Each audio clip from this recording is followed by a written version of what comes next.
رب زدني علما. bahwasanya Rasulullah sallallahu alaihi wasallam akhadha biyadihi, salam menggandeng tangan beliau. Tangan siapa? Tangan Mu'adz bin Jabal radhiyallahu taala anhu. Wa qala, dan kemudian Rasulullah sallam bersabda, ya Mu'adz, wallahi inni la uhibbuk. Wahai Mu'adz, demi Allah sesungguhnya aku mencintaimu. Sesungguhnya apa? Aku mencintaimu. Ya Mu'adz, inni usika. Wahai Mu'adz, sesungguhnya aku mewasiatkan kepadamu, la tada'anna, jangan pernah engkau ya meninggalkan fi duburi kulli salatin, pada setiap ya penghujung setiap salatmu, setiap penghujung salatmu, antaqula, untuk mengatakan Allahumma a'inni ala dzikrika wa syukrika wa husni ibadatik. Ikhwatal iman rahimakumullah, dari hadis yang mulia ini kita mengambil beberapa poin-poin penting sebagai faidah atau pelajaran. Yang pertama, hadis ini menunjukkan keutamaan seorang sahabat Nabi sallallahu alaihi wasallam dan sebuah posisi yang spesial bagi sahabat ini di hati Rasulullah sallallahu alaihi wasallam. Di antara keutamaan yang disebutkan di sini adalah ya kedekatan lahir dan batin ya Mu'adz bin Jabal dengan Nabi sallallahu alaihi wasallam. Sebagai bukti kedekatan beliau secara lahiriah, secara hubungan lahiriah, ya banyaknya interaksi dengan beliau, ya disebutkan bahwa Rasulullah akhadha biyadihi, Rasulullah menggandeng tangan Mu'adz. Ya. Walaupun tidak tertutup kemungkinan ini terjadi juga pada sejumlah sahabat yang lain, tapi ini secara nas menyebutkan. Dan ada beberapa riwayat yang lain lagi yang menunjukkan seringnya Mu'adz bin Jabal itu ya bersama dengan Nabi SAW dalam momen-momen tertentu, ya nampak keakraban Rasulullah SAW dengan beliau. Selain daripada tangan itu menunjukkan satu kedekatan, ya suatu kedekatan. Ya, adapun kedekatan secara batin, ya apa yang dinyatakan oleh Rasulullah SAW ya dengan sebuah penegasan berupa sumpah. Wallahi inni la uhibbu. Ya sesungguhnya aku, ya ini takkid kedua, menggunakan kata sesungguhnya.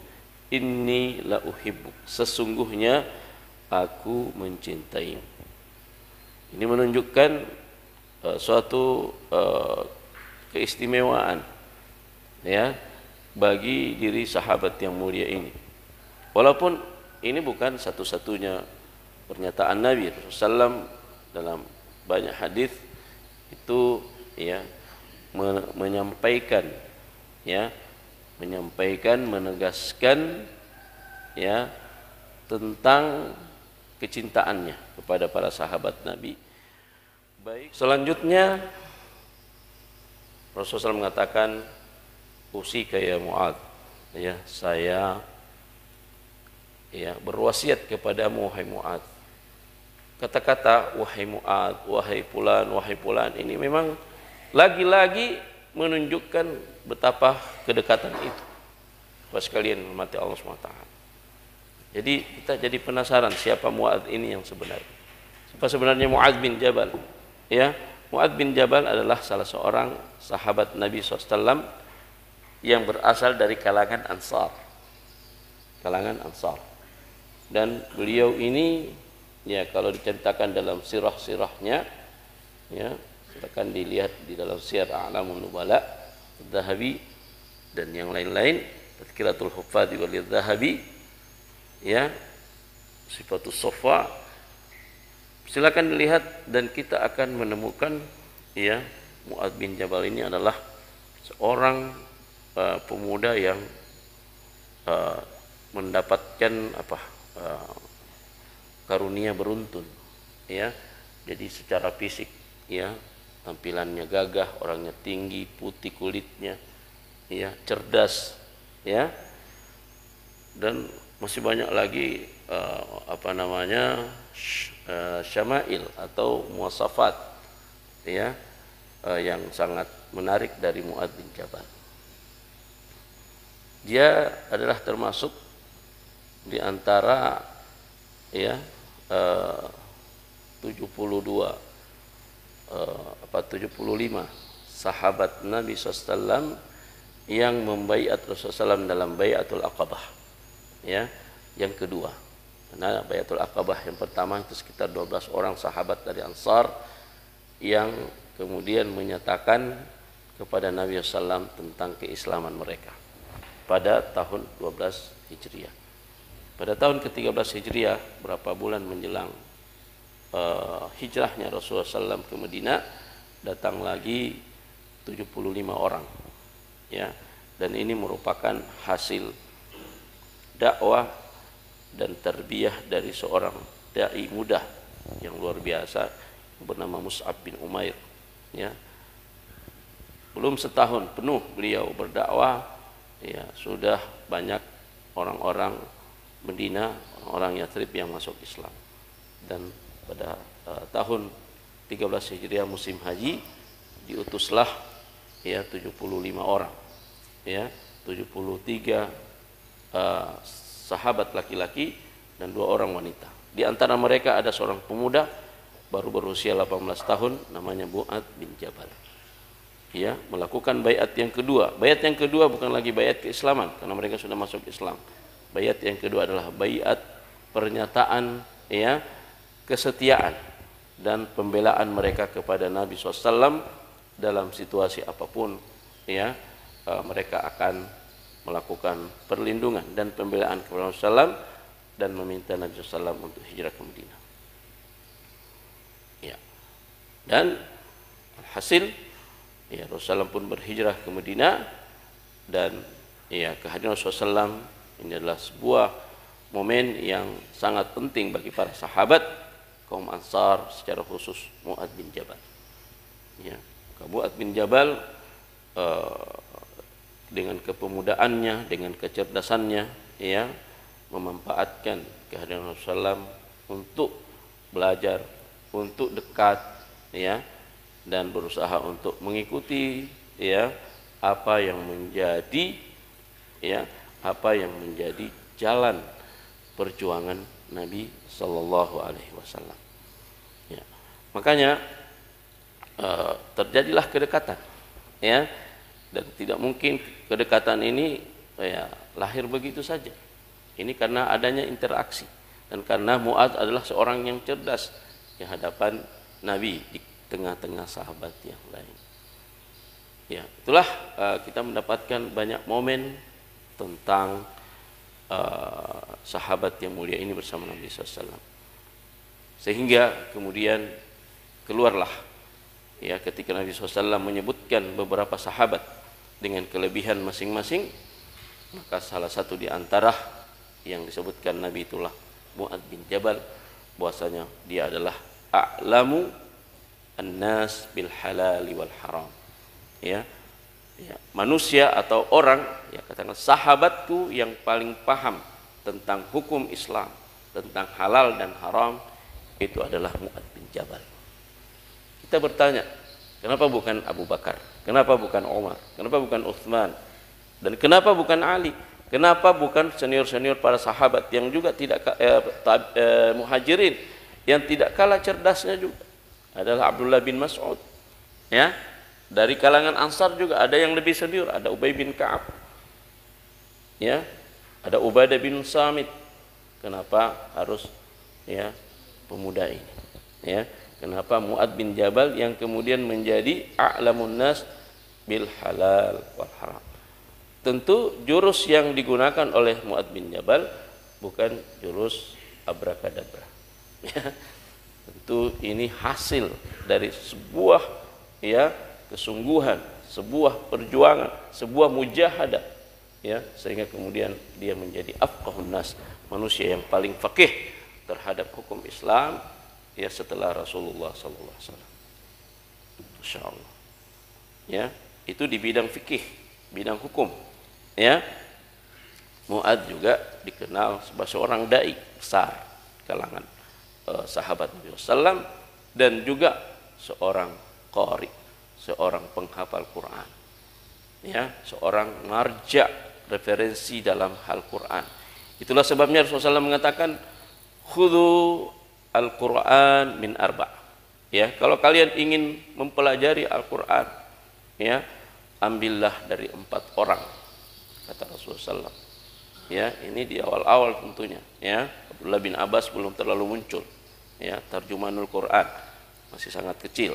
Ya, pada saat itu, ya, Rasulullah mengatakan ambillah Al-Quran dari 4 orang. Pelajari Al-Quran dari 4 orang. Ya, siapa itu? Yang pertama Abdullah bin Mas'ud. Ya, Abdullah bin Mas'ud.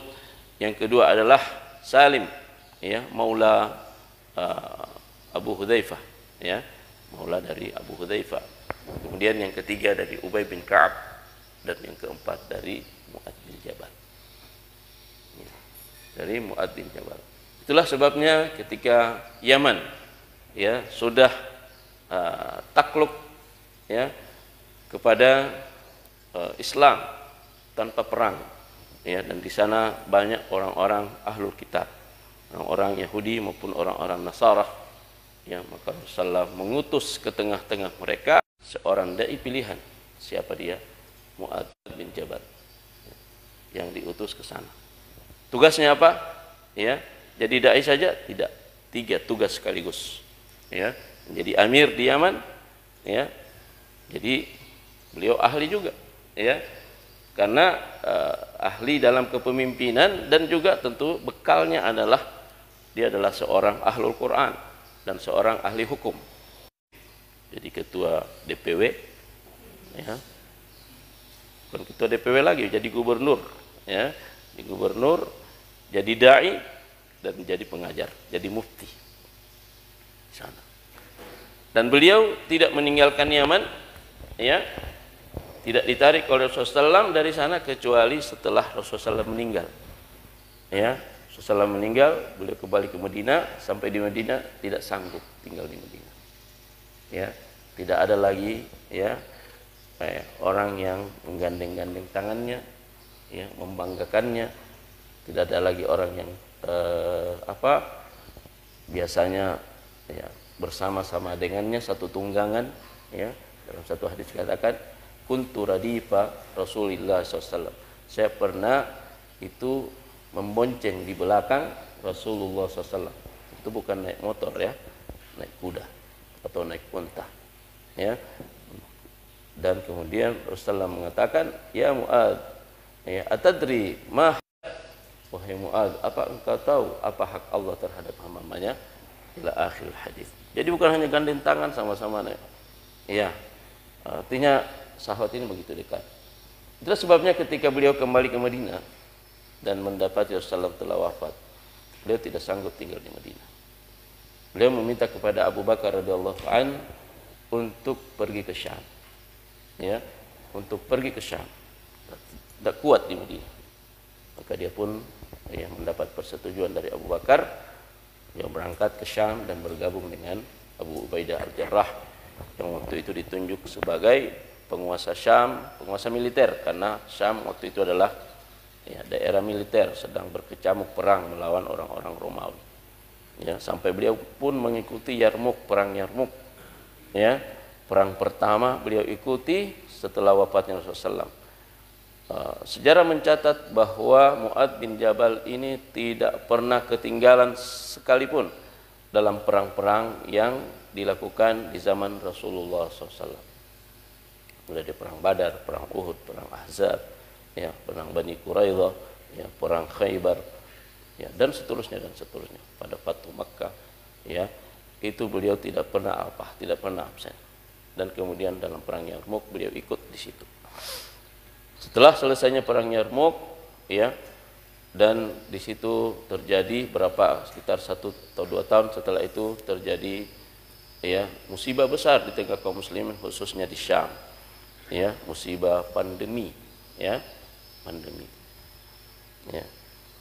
Jadi pandemi itu bukan hanya sekarang, pandemi itu terjadi di zaman sahabat, gantian kepemimpinan kaum muslimin dengan wafatnya Abu Bakar radhiyallahu an, hanya sekitar 2 tahun, berapa bulan beliau memimpin kaum muslimin, dan kemudian berpindahlah kepemimpinan kepada Umar bin Khattab radhiyallahu an.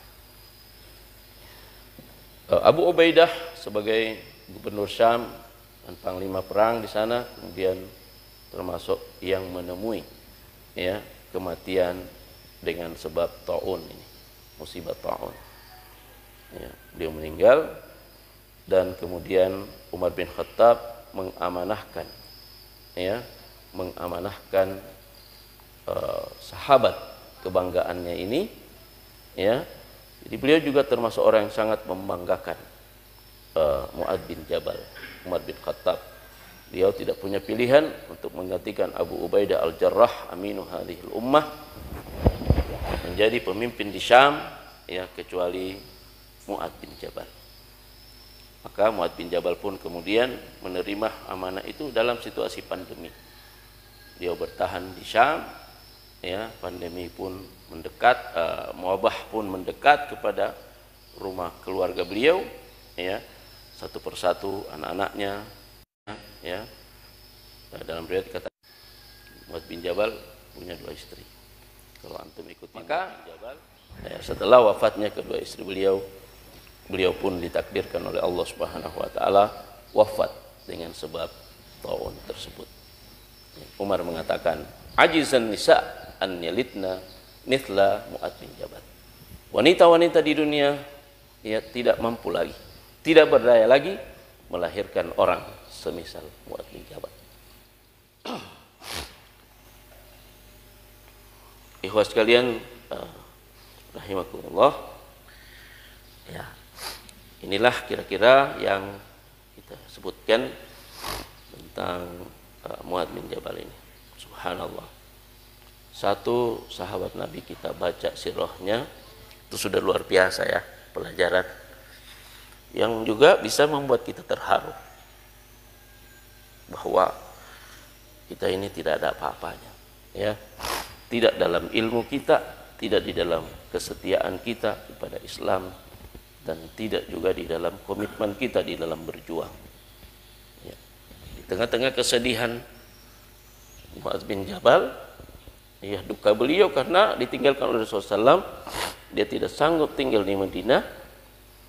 Tapi tidak lama dari itu beliau ditakdirkan kepindahan beliau ke Syam. Coba kita berandai-andai, coba Mu'adz bin Jabal tidak ke Syam, tetap di Madinah, maka beliau tidak akan terkena taun, seperti itu. Tapi seperti itulah perjalanannya, seperti itu perjalanannya. Tapi yang kita garis bawahi di sini adalah bagaimana ketaatan seorang Mu'adz bin Jabal, bagaimana kesetiaan beliau kepada Islam, kepada Rasulullah SAW, dan kepada para khulafaur rasyidin.